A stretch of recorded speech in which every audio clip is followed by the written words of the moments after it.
thanks so much for taking the time out to have a chat and just to kind of get an idea of where you're at the moment with the whole adventure and whole exploring, Scotland. But we'll get into that. But I mean, last time we spoke, we were in a lockdown as well. The first lockdown, we were both at home, and you were planning your next SUP adventure. But then, Yeah. Next time I saw you, you were on a child's bike crossing the border into Scotland with all of your SUP gear. And then now Yeah. another lockdown. But can you just tell us where you are right now, what you're doing and why you're doing it? Okay, where am I? I'm at Thurso, so I'm at the very top, sort of halfway along, not quite, a third of the way along, 1/3 of the way along the very north coast of Scotland, and I am just edging along at the moment because of the wind and the conditions. I've got a wind window tomorrow, and that's it. I've given myself another sort of 4 or 5 weeks to get round Cape Wrath and then the west coast, where I'm hoping to hook up with more people, more communities, but really kind of get on with it. And then I will welcome the northerlies. Yeah. And only otherwise our punishment.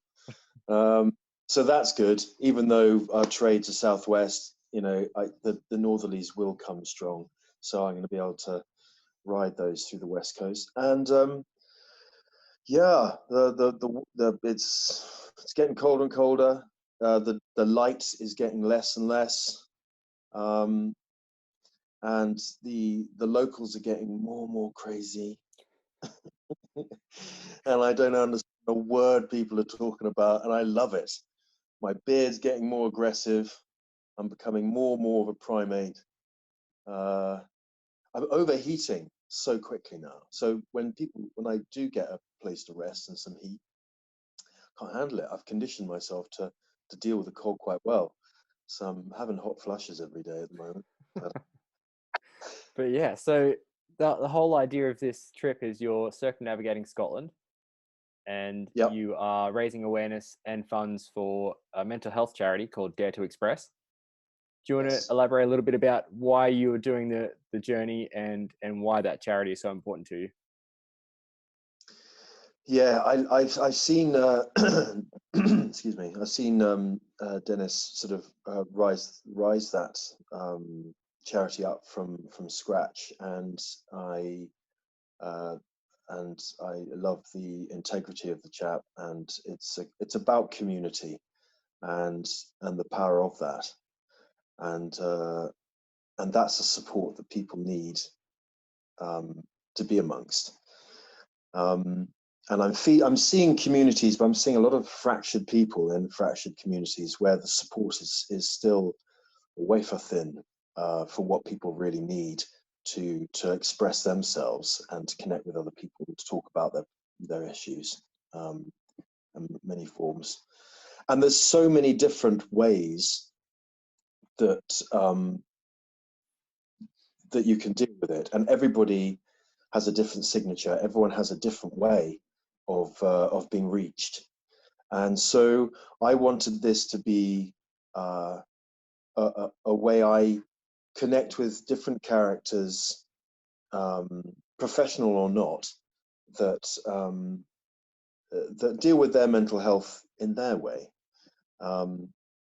whether it's physical activity, using sport, or whether it's what experiences people are having professionally that are provided for the government, what communities are offering to each other to support each other, and there's a lot of professionals that are going to be doing more live chats with, that are addressing intimacies, but also just as a sort of the the personal journeys that people have gone on, and what support they've had and how they've had it. And everybody's so different, and it's so fractured and inconsistent. And I'm just curious about that. I'm curious because there's not one thing that can solve everybody, and there's industries are not dealing with it. Constitutions, there's a blanket, an overall sweeping blanket of how to deal with mental health within institutions, on the inside, but then on the outside, it's a lot more, the, the quantum detail to how individuals can understand their minds and what's happening to them, and how can they really change how they feel, and getting into the science of it, the psychology of it, and kind of using myself as that the catalyst, as a platform for people to express themselves, and for me to get this wonderful overview data of how the country's behaving. Because there's a lot of people I'm connecting to, the internet's guiding me to them, but there's so many people organically I'm just bumping into, and then I express what I'm talking about, and then they're like, oh my gosh, well, this is what I've gone through. Oh wow, wow, wow, wow, wow. And it's just like, wow, this is everybody. Everybody can relate to it and has their story, and it's so relevant. But most of it's bottled up still.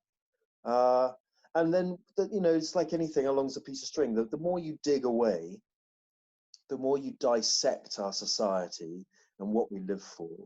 And then you start, revealing all the common truths that have got us here, and from the foundations of our past. You obviously inherited stuff, but we carry it with us, and so yeah, it's that wonderful art of expressing yourself to people who really do care about it and care about you, and trying to formulate little communities around you that can offer that. And then it's a catch a fire effect. You as soon as you start doing that, you open it up, and then before you know it, you're addressing yourself, or undressing yourself. Yeah, exactly. Do you think this time in the world and in everybody's life was an important time for you to go and visit these communities, and to see what fractures there were out there among local communities, especially during COVID and especially during lockdown? And a lot of people have been probably a little bit suppressed in this time. Do you think that's really shone through?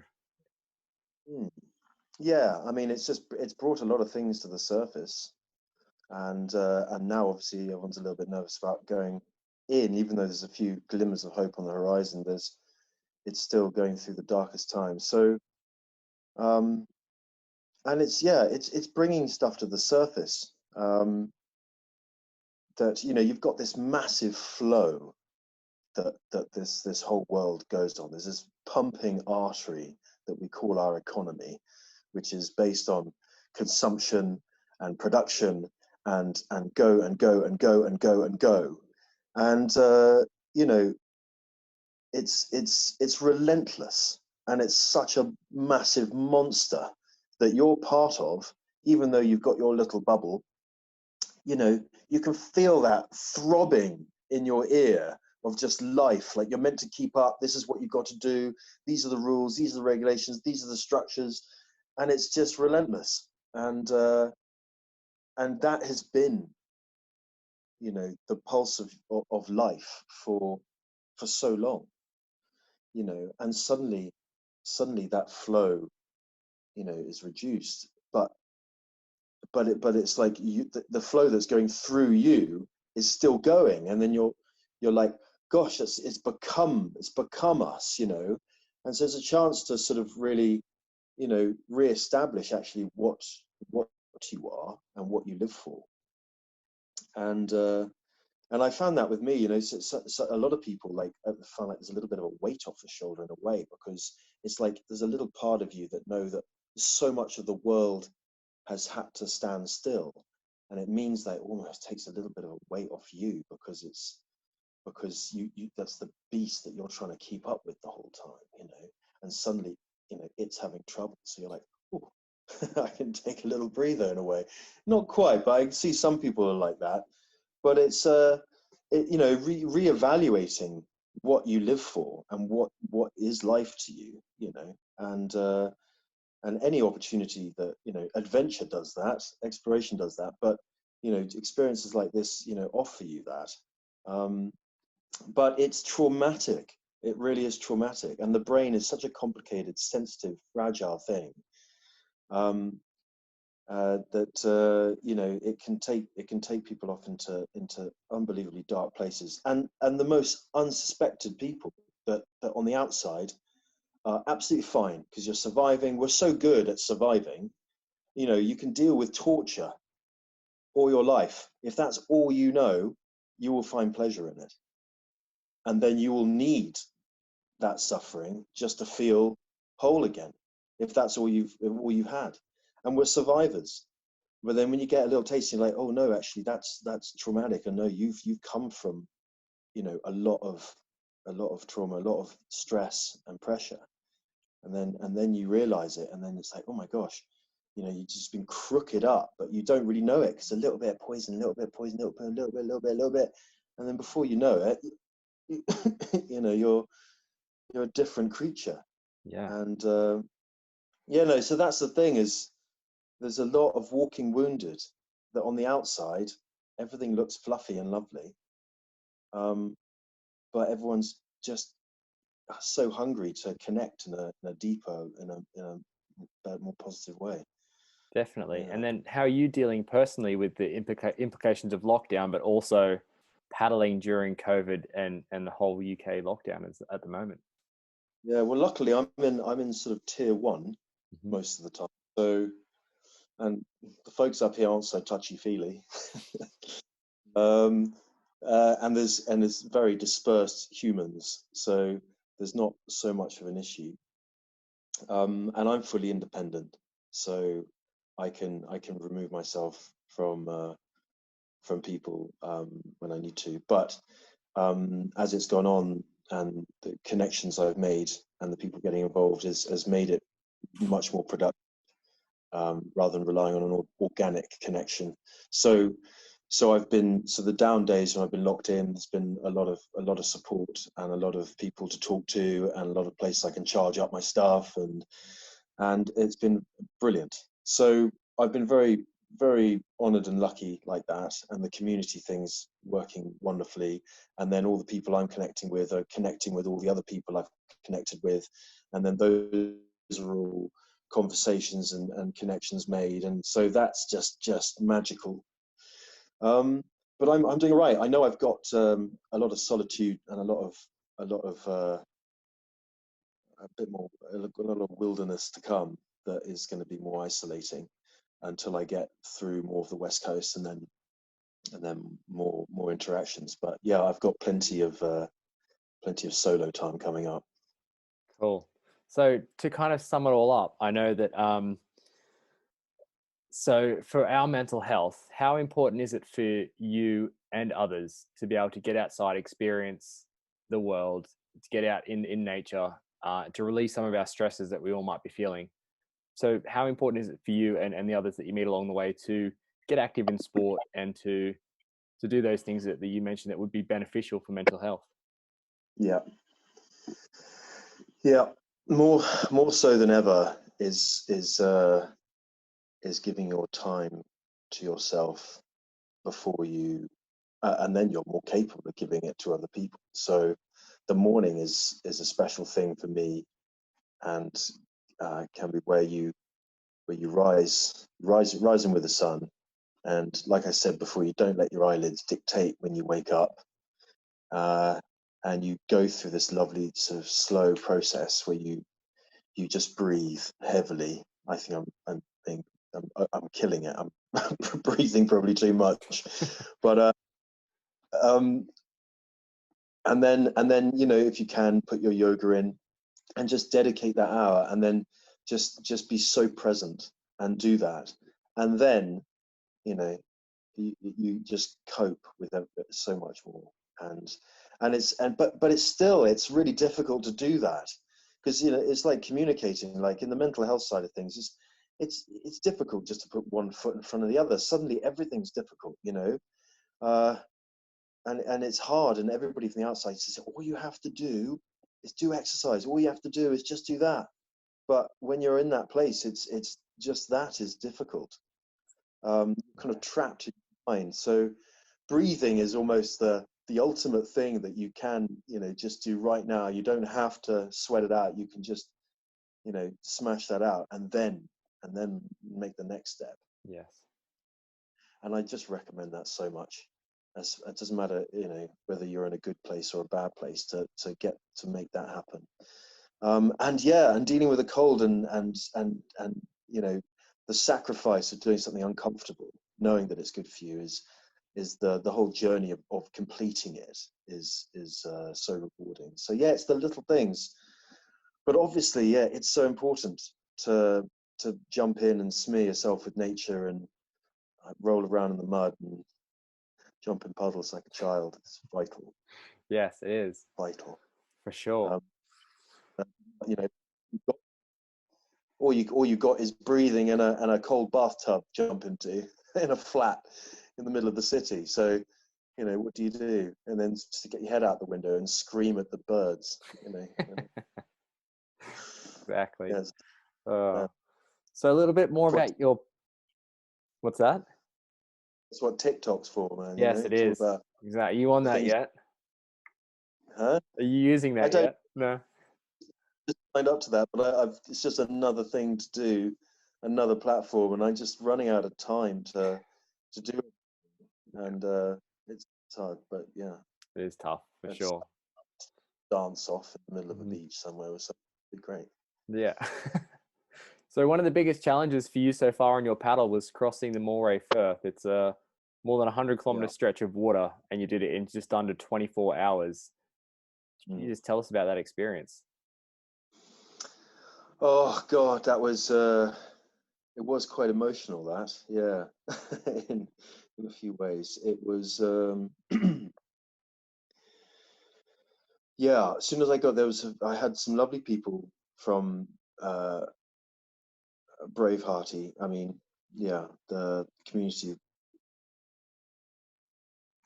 there who were saying goodbye to me, and that kind of took up my energy. So I paddled out sort of 10-15 k until I couldn't see the land, really, and then I just sat there and watched the sun go down, and then just did some big breaths, and just to sort of be present and then embrace the darkness, because I knew I had like 15 hours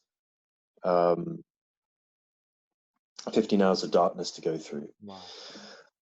And I had the sea state was fairly rough and was inconsistent and all over the place, and that was subject to the fact that I had variable winds coming from the east, from the south, a little bit from the north, and switching around. It wasn't very strong winds, but it was switching around, so it made the sea state a bit disorganized, and awkward. And also that more variables that I couldn't measure my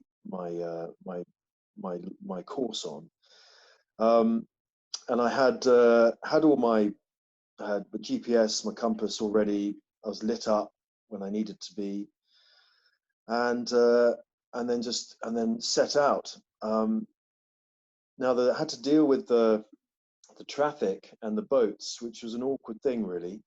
And I kept myself dark and quite hidden when there were boats that weren't on my trajectory and weren't necessarily going to be in my way, or the other way around. Yeah. Because I didn't want to draw any attention to myself.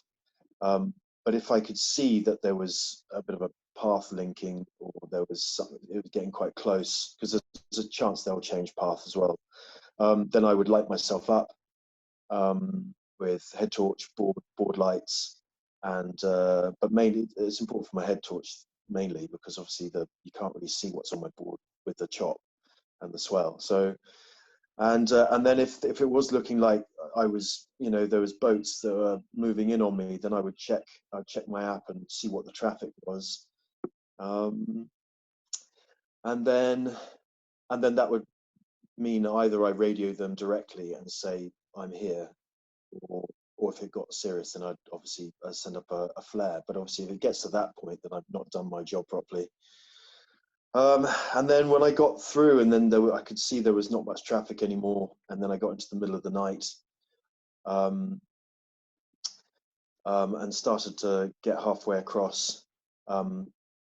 The clouds cleared, which was just amazing, because it meant it gave me the plough, and it gave me the North Star, and I was going on a 340, 350 degrees, so I could go off the stars and know my course. It means I could turn off my GPS. I didn't have to keep looking at my compass, and I just had that easy light, and so that means I wasn't so disorientated, and I could feel the water underneath me. I could see, I could see my path, and everything, and it made everything so much more sort of eerie and peaceful, because by this time, early hours in the morning, there was no one around, and you know that you're in the depth of it, and there's 50 kilometers in any direction to land, and it was, yeah, and then I got quite emotional, and I was like, yes, this is like,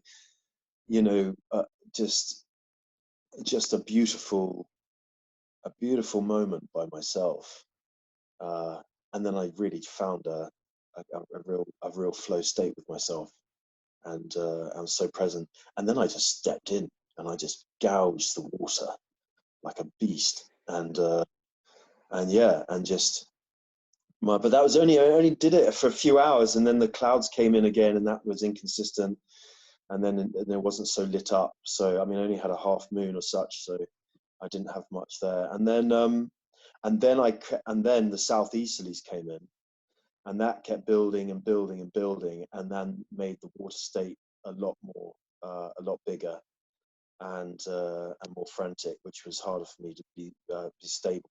But then finally the light came up, and then I had the last 30 miles, hit the wind farm, and I was trying to go around the wind farm, but the wind came in too early, and so I had to cut through it and sneak through it. But it was so big, so many, so massive. You can't really see the wind farm from land. So, but out there, geez. And then the wind just cranked in, and then that was it, my final push. And then there was some boats. Some of the work boats were out there, and they spotted me. And luckily, there was a bit of communication, so on the radio, so everyone knew that I was there.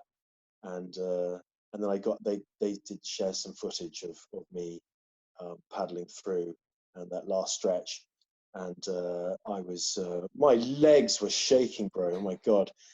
I was like a newborn giraffe. I was just absolutely twitching, and then anyway, charge, screaming at Poseidon to give, and then when I got in, there was so many people there beeping their horns and saying well done. And then I got to the jetty, I nearly fell in. As soon as I stepped onto land, my legs nearly gave way, and I was just wobbling, and I was wobbling for like 24 hours because I've been moving with the ocean so much and going so much. I had such dodgy sea legs, and he caught me. He just grabbed me just as I was falling in, and that would have Wow. been quite a funny shot for the What an adventure! What a cool crossing. Sounds amazing. So you've said you can paddle to Mars, no problem. Before I know you've said that. What do you think was the biggest challenge? Was it mental or physical doing that crossing? No, it's all mental. Your body just matches it. It's like, it's like, your body, your mind, it tells your body what's going on, and it goes, you don't need to use this, you don't need to do that, you need to retain water there, you don't need the loo.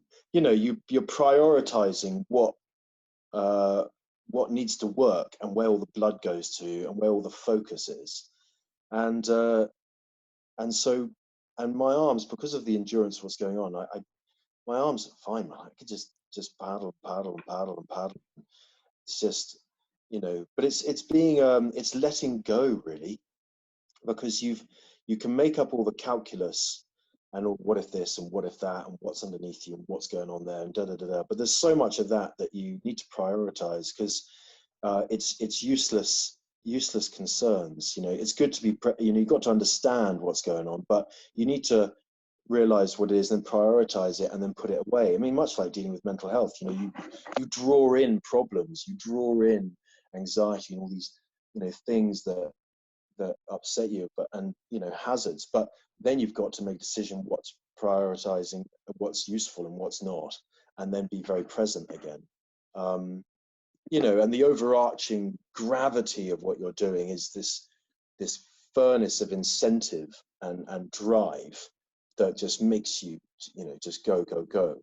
And then I found an optimum level of output to the heat I would generate to keep me warm, and then the food I needed to do that. I don't want to overload my stomach with one massive lump of food and then my stomach having to make energy to digest it, to disperse it into me. So I would take little bits, go, go, go, go, go. That would keep my temperature at this optimum. If I put too much power in, the ratio to the speed of my board going to the output of energy I would expel, it wouldn't be worth it. So I had an ultimate pace that would be the most efficient. And then it's like anything, you know, you pay attention to the tiny details. I disperse the energy through all my muscles differently, because I'd get repetitive strain constantly doing that. So I'd tense up my core, tense up my arms, my legs, my hips, and I'd disperse different muscles to use at different stages. But then I didn't want to use muscles that I didn't use all the time, because they weren't as efficient as the muscles I normally use. And so you pay attention to these tiny details that your body's doing, because it's just you and those details, you know, and you're dissecting, and then you're paying attention to the tiniest little alterations with your brain and your body, and you go in through these waves of pulses of worry and upset and efficiency, and then micro. I mean, from the outside you won't even see it, but inside, and you're inside my mind. And so, yeah, and then you just become really efficient, and then it just hours go past as do the rhythm, and you're kind of almost like, you know, slightly in a trance of focus, but really, yeah. But like I said, through that middle bit and go there, just, you know, you go into, you know, shark killer mode, you know, and it just does it for you. And there's so much that you need to put away in your brain, because you know what your skills are, you know what you've got, you've done all the bits, and now you put it to bed. You've ridden the bike, now you can put it down, you can pick it up again. It's like your focus, sometimes you can be too focused, you know, and it's like when you got a twitching leg and you go, right, I've got to stop that leg from twitching. If you look at your leg and try and stop it twitching, you just keep twitching, and it makes it even. But if I chucked you a couple of balls to say juggle, you'd stop twitching. So it's that kind of, you know, just choosing your focus and priority. Sorry if I'm going. No, it's amazing to hear everything. It's great. Is that the longest distance you've ever paddled straight? Yeah, I think it is actually. Yeah. Do you think it's possible for most people to do that length of distance on a paddleboard? Well, yeah. I mean, that sort of water is harder, I guess. You know, obviously, if you've got flat water and you've got like an island, like the Isle of Wight's lovely, because you've got 6 hours with the tide going one direction, and then the tide switches, and then you've got 6 hours going with the tide the other way. So you could do 100 kilometers in 10 hours. So that's nice. And rivers, you know, going with the flow. But when you've got those variations of stuff, then it's there's so much more that can go wrong or change that would make that an utter nightmare. So you know, of course, anybody, I believe anybody can do everything. We are all. It's all in the mind, isn't it? All in the Absolutely. mind for sure. Now, you said you're on the north coast of Scotland. You've just passed John O'Groats, the northernmost tip of the mainland of the UK. And then Yeah. it's coming into winter. How it's such a different ball game paddling in winter and summer. And I know you love cold water. I know you really enjoy paddling that. But how different is it? And how do you keep dry and not cold? I'm forced to Wim Hof every morning with my wetsuit. Yeah, I overheat and I like the cold and that dynamic, but also I just love that. I love. I don't want to sound like I'm a masochist, but I love that kind of challenge. I love that kind of fight. I love. You know, yeah, and overheating and the dehydration and that I find that sometimes more terrifying than dealing with the cold. Really, the hazards are they're just different. But and so and I know that I can if I don't have supplies, I there's always a puddle in Scotland. There's always a way of getting water. Um, the cold is yeah, it is hard, especially when you're out there and you wouldn't last very long if this happened, that happened. But I don't know. There's something fresh and stimulating about the cold. Um, but yeah, it's got a different set of challenges. But in terms of fuel, in terms of the pace of things, I can sustain a long grafting um, better when it's cold. Yeah. Um, Yeah, right. and I but the calorie burn is similar. I mean, at the end of the day, you don't need to drink 10 liters of water um, going through tropical heat. Um, but you're but when I stop and at night and to survive the cold, the calorie burn is huge. But if I manage my temperature right, then it's not going to be as bad as when I'm dealing with overwhelming heat. This is different. Do you But manage then, to yeah, yeah. Do you manage to so you find you're not really getting cold even at night when you're sleeping? Are you trying to stay dry and warm? I've got a small single person wetsuit. So, um, sorry, uh, tent, Yeah. which means my body heats up a small amount of air, Okay. and a tarp. So that's sacrificial. That takes all the moisture away, and it's very easy. So it's just basically having it's like a posh bivy, and then my sleeping bag's good, and and so yeah, I'm snug. It's just the dealing with all my gear. I mean, I've got wetsuit bags within wetsuit bags, and the weight of everything because I need warmth is the thing. So I'm paddling this slug around that is painful. Yeah.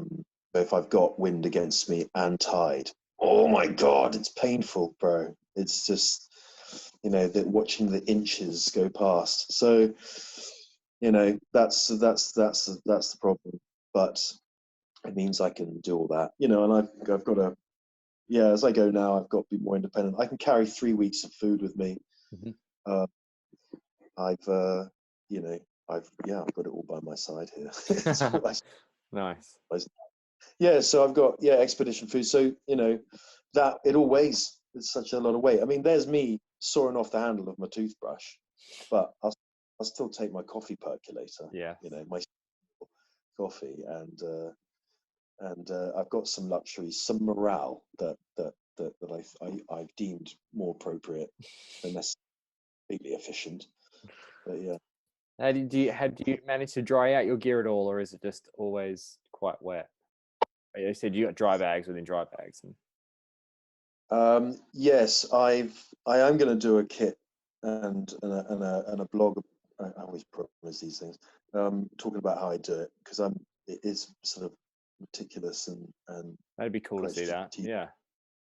But I've got all different coloured dry bags for obviously different things, whether it's my camping, my cooking, my technology, my bits. So it's all very easy to get to, whether it's night or day, and then that's layered depending on the priority of importance I need to get access to.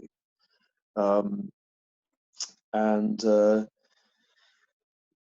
yeah, and just because when you do long stuff like this, you know, the outside bag, um, they always get ripped and shredded and poked and holed, and it's sacrificial really. So you can't rely on the outside bag um, being waterproof the whole time. So I'll have all the waterproof bags inside, and then in them they'll be segmented again. I have to split my equipment through all of the dry bags. So if I get a breach and everything goes everywhere, if I just grab one bag, I know I've got everything I need in there to sort myself out. So there'll be foam and technology and backup and a bit of first aid in most of them. So it's independent. And it's doing things like that sometimes can make all the difference when it all goes wrong. But it's a bit. But there's a natural bit of you that wants everything in its place, and you have one bag for that, and one, but you've got to spread it about a little bit, and then it's trying to keep it all dry. And yeah, it's quite a difficult one. And the technology, I mean, I've got a solar panel, but I haven't seen the sun much, so you know, and that'll take the whole day to kind of charge it up. So I'm a bit of an opportunist trying to find places to charge up stuff. Lots of battery packs, you know, I've got a lot of technology that I have to keep up, you know, my radio, my tracker, my phones, you know, for the torches, GoPro, you know, there's so many gizmos, and so I've got to be careful of how I use everything. Yeah, and my little routines, little weird routines. Cool. I'm sure you get into some good routines being up there for that long. Yeah, that's it. Yeah, focus.